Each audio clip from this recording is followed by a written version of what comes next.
ప్రియమైన బొల్లాపల్లి గ్రామస్తులకు ప్రభువైన యేసుక్రీస్తు నామమున మీకు వందనాలు చెల్లిస్తున్నా. కొత్త సంవత్సర శుభాకాంక్షలు తెలియజేస్తున్నా. ఈ యొక్క ఉదయకాల సమయంలో మీ దగ్గరికి గొప్ప శుభవార్త చేపడుతూ వచ్చింది.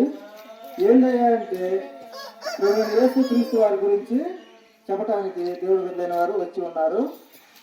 మనం ఆ యొక్క పరలోక రాజ్యం పోవాలంటే యేసు ప్రభుని సొంత రక్షకుడిగా అంగీకరించాలి.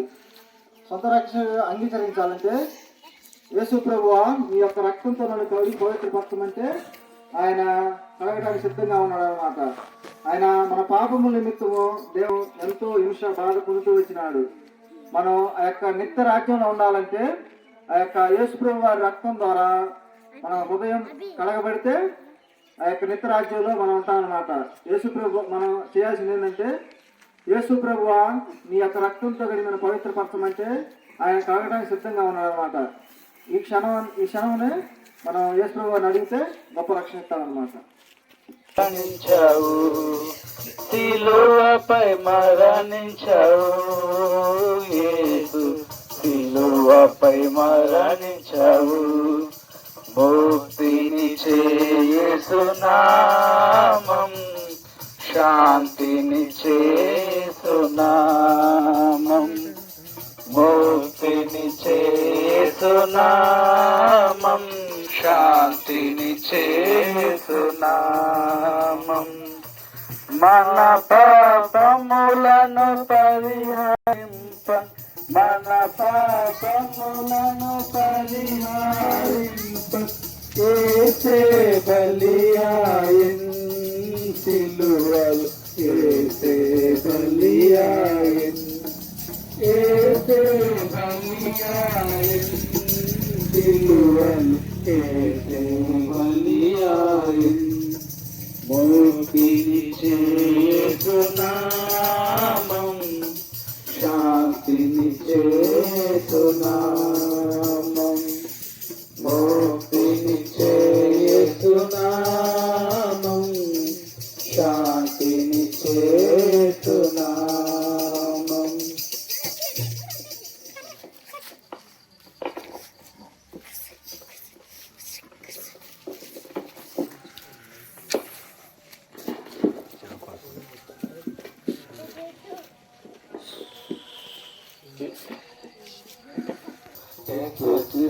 నామం ఆగు ఆగు, సాటిలేని నామం, మధుర నామం, యేసుక్రీస్తు నామం, శక్తి గల నామం, సాటిలేని నామం, మధుర నామం. సైతాను శోధన జయించిన నామం, సైతాను శోధన జయించిన నామం, శాప పిశాచిని తరిమిన నామం, శాప పిశాచి. ఏంటంటే రేపేమి సంభవించునో మీకు తెలియదు, మీ జీవం ఏపాటిది, మీరు కొంతసేపు కనబడి అంతలో మాయమైపోయే ఆవిరి వంటి వారే అని బైబిల్ చదువుతుంది. ప్రియమైనటువంటి సహోదర సహోదరి జ్ఞాపకం చేసి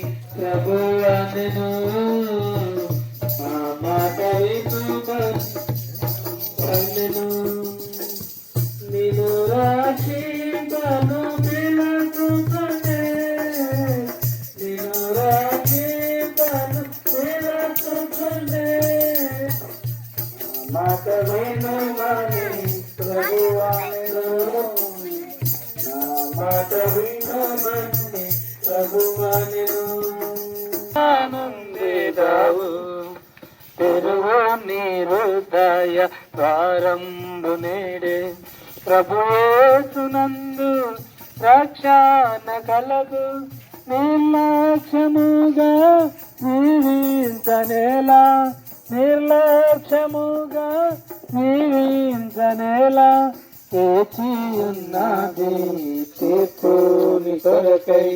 పరము నా కాయాత పరము తెరవు నీ హృదయాంబును.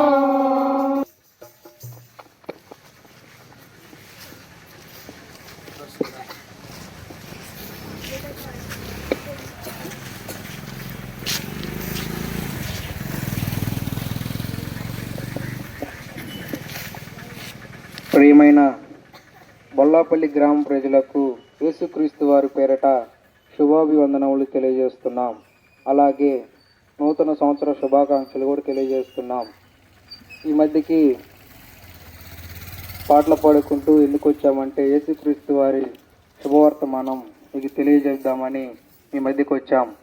పరిశుద్ధమైన బైబిల్ గ్రంథంలో ఈ విధంగా రాయబడుతూ వచ్చింది, దేవుడు లోకమును ఎంతో ప్రేమించెను అని. ఎంతగా ప్రేమించాడంటే దేవుడు మరణించే అంతగా ప్రేమిస్తూ వచ్చాడు.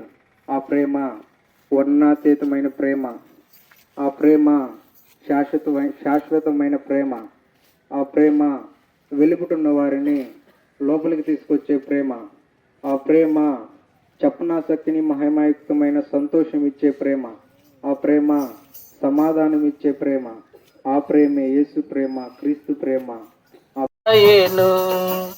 ఆనందము ప్రభు నా కొసగెను, నా జీవితమే మారెను. ఆనందము ప్రభు నా కొసగెను, నా జీవితమే మారెను. ప్రభు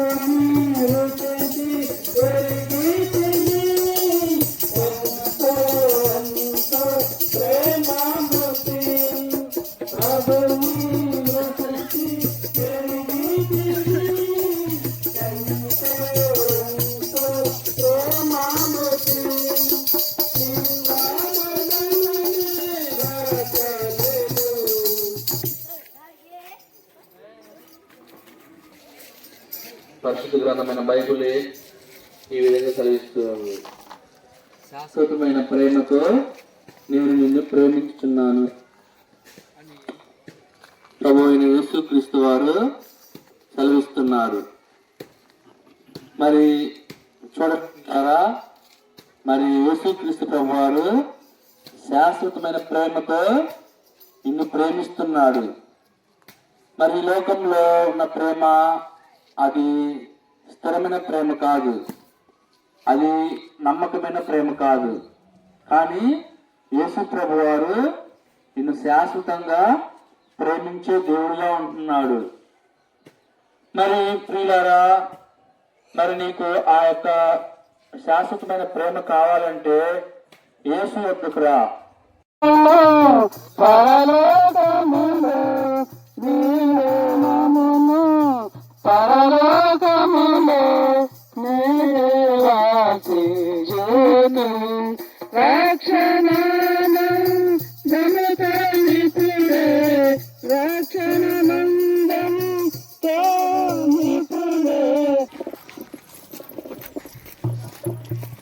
ప్రైజ్ ది లార్డ్. ప్రియమైనటువంటి మరి హాస్టల్స్ లో ఉన్నటువంటి మరి పిల్లలకు యేసుక్రీస్తు ప్రభు పేరిట మీకు శుభములు. మరి నూతన సంవత్సర శుభాకాంక్షలు.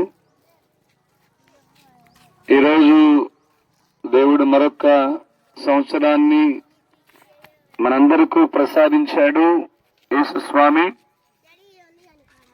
మరి గడిచిన దినములన్నిటిలో కూడా 2025 సంవత్సరాల వరకు కూడా మనం ఏ వయసులో ఉన్న వాళ్ళమైనా దేవుడు కాపాడుతూ వచ్చాడు, ఆదుకుంటూ వచ్చాడు, చదివిస్తూ వచ్చాడు, పోషిస్తూ వచ్చాడు, మనల్ని పెంచుతూ వస్తున్నాడు.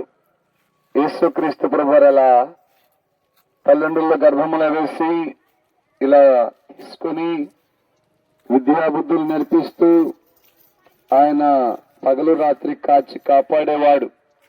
ప్రియ సహోదరి సహోదరులారా, ప్రియ పిల్లలారా, జ్ఞాపకం చేసుకోనండి. సంవత్సరం మారింది, కొత్త సంవత్సరం వచ్చింది. మరి మనసు మారిందా? ఆలోచనలు మారినయా? నీకున్నటువంటి అంతరంగంలో నీ ఎదుటి వారికి పక్కవారికి తెలియనటువంటి ఆలోచనలు మారినయా? మనశ్శాంతి లేకుండా ఉంటున్నావా? చదువంటే భయంగా ఉన్నదా? టీచర్స్ అంటే భయంగా ఉన్నదా? కారణం హృదయంలో పాపం, లోక స్నేహాలున్నాయా? అమ్మకు నాన్నకు తెలియకుండా వేరే వేరే స్నేహాలున్నాయా? జాగ్రత్త. ఇంటి వారిని నిన్ను నువ్వు మోసం చేసుకుంటున్నావు.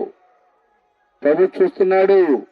ప్రియ పిల్లలారా, మరి దేవుడు ఈ శుభవేళ నీ హృదయం అడుగుతున్నాడు. నీ హృదయం శుద్ధి చేయాలంటున్నాడు. కనుక నీ మనస్సు పెట్టి మాటలు విను. యేసు రక్తము ప్రతి పాపము నుండి మనల్ని పవిత్రులుగా చేయని బైబిల్లో ఉన్నది. బైబిల్లో మంచి మాటలు. యేసు రక్తాన్ని ఆశ్రయించు. ఆయన ఇంకా అన్నాడు, హృదయ శుద్ధి గల వారు ధన్యులు, వారు దేవుని చూచారు అన్నాడు. హృదయ శుద్ధి ఉండాలి. దాని కొరకు యేసు రక్తంతో హృదయం గడుక్కోవాలి. అప్పుడు మనశ్శాంతి ఉంటుంది, సమాధానం ఉంటుంది. హృదయ శుద్ధి లేని జీవితం, యేసు రక్తంతో నీ హృదయం గడగబడబోతే శాంతి సమాధానం ఉండదు, నెమ్మది ఉండదు. ఒకనాడు ఈ లోకం వదిలిపెడితే నరకం ఉంటుంది. అమ్మా పాప పిల్లలు జ్ఞాపకం చేసుకునండి. హృదయ శుద్ధి ముఖ్యం జీవితానికి. అప్పుడు నీ నేత్రాలు అనగా నీ కళ్ళు పాపానికి ఇష్టపడవు చూస్తానికి. నీ చెవులు పాపపు మాటలు వినవు. నీ నోరు పాపపు మాటలు అనవు. నీ హృదయం శుద్ధి గనుక ప్రశాంతంగా ఉంటావు. దేవుడు మంచి ఆధిక్యత నీకు ఇస్తాడు. హృదయ శుద్ధి పెద్ద ఆధిక్యత ప్రపంచంలోనే. అందుకే యేసునాథుడు పరలోకం నుండి భూలోకానికి గత 2025 సంవత్సరాల క్రితం నరుడుగా వచ్చాడు. కన్య గర్భాన్ని జన్మించాడు. జన్మలో కర్మలో పాపములైన దేవుడు పవిత్రమైన రక్తం గార్చాడు. శిలువలో చనిపోయి సమాజపడి తిరిగి లేచాడు. యేసయ్య రక్తంతో నీ హృదయం గడుక్కో. అమ్మా అయ్యా, ఎవరైనా మీరు ఉద్యోగస్తులైనా పిల్లలైనా చదువుకునే వాళ్ళైనా, అప్పుడు నీ జీవితం మారుతుంది. అప్పుడు నీ ఆత్మకు రక్షణ ప్రసాదం అవుతుంది. అప్పుడు నువ్వు ఒకనాడు ఈ లోకం వదిలిపెడితే మోక్షం ఉంటుంది. ఈ లోకంలో ప్రశాంతంగా ఉంటావు. అది నూతన జీవితం అంటారు. కనుక నూతన జీవితం కొరకు నువ్వు త్వరపడు, సమయం తీసుకోకు. నూతన సంవత్సరం అని అల్పకాలంలో ఆ పాపభోగంలో నువ్వు గడపొద్దు. నూతన సంవత్సరం నూతన జీవితం కలగాలి. యేసునాథుని హృదయంలో చేర్చుకో. ప్రభు, నేను పాపిని, నన్ను క్షమించు, నీ రక్తంతో కడగమని కోరు. నీకు నెమ్మది ఉంటుంది, నీకు శాంతి ఉంటుంది, నీకు సమాధానం ఉంటుంది. మరి పిల్లలారా, మీ అందరి కోసం ప్రార్థన చేస్తాం. మీరు ఎక్కడున్నా కానీ, మీరున్న చోట, మీరు రూముల్లో ఉన్నా, మీరు బయట అక్కడ వరండాలో నిలబడి చూస్తున్నారు. అవును, మీరు ఉన్న చోటలే అట్లానే ఉండండి.